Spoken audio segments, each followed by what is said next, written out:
Warahmatullahi wabarakatuh. InsyaAllah ini kita dengar beberapa buah hadis dan potongan ayat Al-Quran mengenai ikhlas. Mudah-mudahan kita dapat amal dan sampaikan insyaAllah. Nahmaduhu wa nasalli ala rasulihil karim, amma ba'd.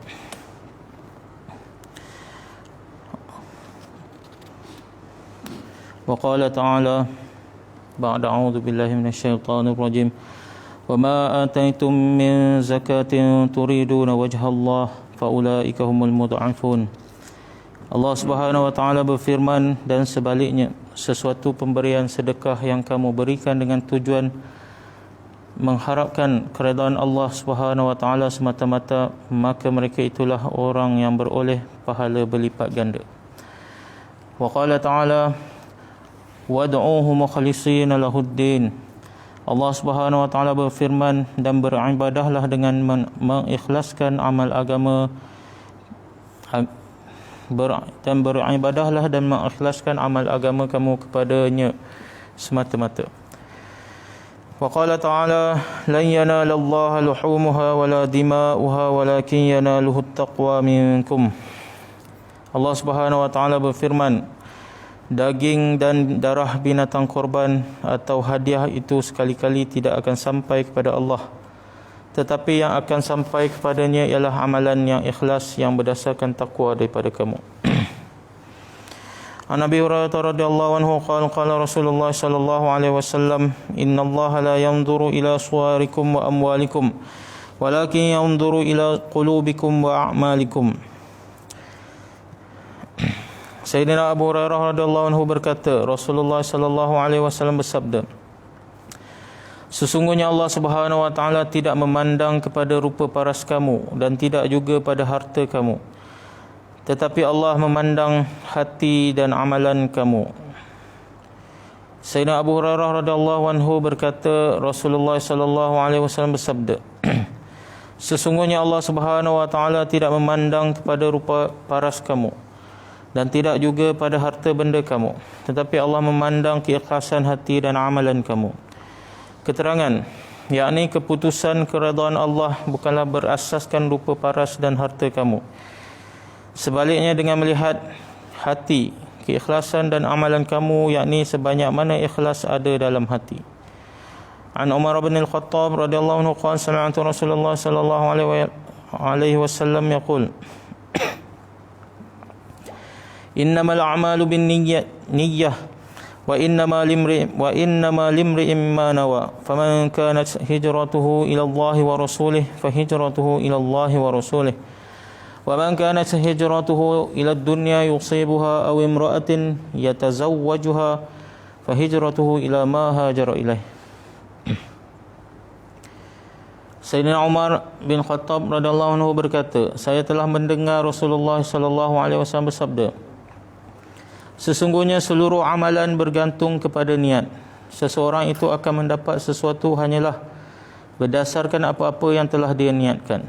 Oleh itu, sesiapa yang berhijrah kerana Allah dan Rasulnya, yakni tidak ada perkara lain yang menyebabkan dia berhijrah selain daripada untuk mendapat keredaan Allah dan Rasulnya, maka hijrahnya itu hanyalah untuk Allah dan Rasulnya, yakni dia akan mendapat ganjaran hijrah tersebut. Dan sesiapa yang berhijrah untuk mendapatkan apa-apa perkara dunia ataupun untuk berkahwin dengan mana-mana wanita, maka hijrahnya itu hanyalah untuk apa-apa yang telah dia niatkan dan tidak ada apa-apa ganjaran di sisi Allah Subhanahu wa taala. Sayyidina Umar bin Khattab radhiyallahu anhu berkata, saya telah mendengar Rasulullah sallallahu alaihi wasallam bersabda, sesungguhnya seluruh amal bergantung kepada niat. Seseorang itu akan mendapat sesuatu hanya berdasarkan apa-apa yang telah dia niatkan.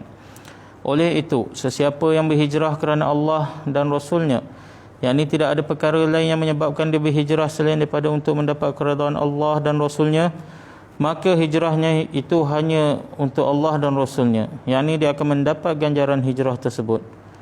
Dan sesiapa yang berhijrah untuk mendapat apa-apa perkara dunia ataupun untuk berkahwin dengan mana-mana wanita, maka hijrahnya itu hanyalah untuk apa yang telah diniatkan dan tidak ada apa-apa ganjaran di sisi Allah. An Abi Hurairah radhiyallahu anhu qala qala Rasulullah sallallahu alaihi wasallam innama yub'atsunna ala niyyatihim.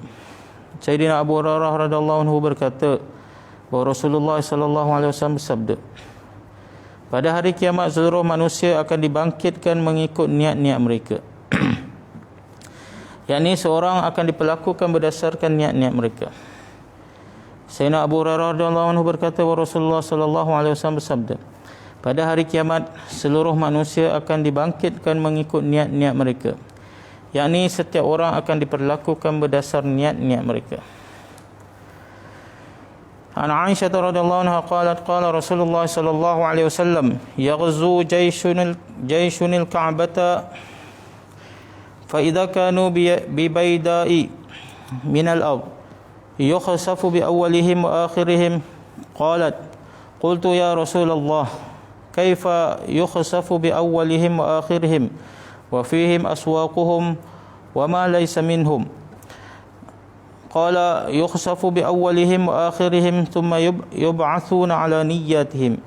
Sayyidatina Aisyah radhiyallahu anha berkata bahawa Rasulullah sallallahu alaihi wasallam bersabda, suatu ketumbukan tentera akan keluar dengan niat untuk menyerang Kaabah. Apabila mereka sampai di satu medan, yakni padang sahara yang luas, maka mereka akan ditenggelamkan di dalam bumi. Sayyidatina Aisyah radhiyallahu anha berkata, ya Rasulullah, bagaimana mereka semua sekali ditenggelamkan sedangkan dalam kalangan mereka ada peniaga-peniaga, ada orang yang bukan daripada kalangan tentera itu?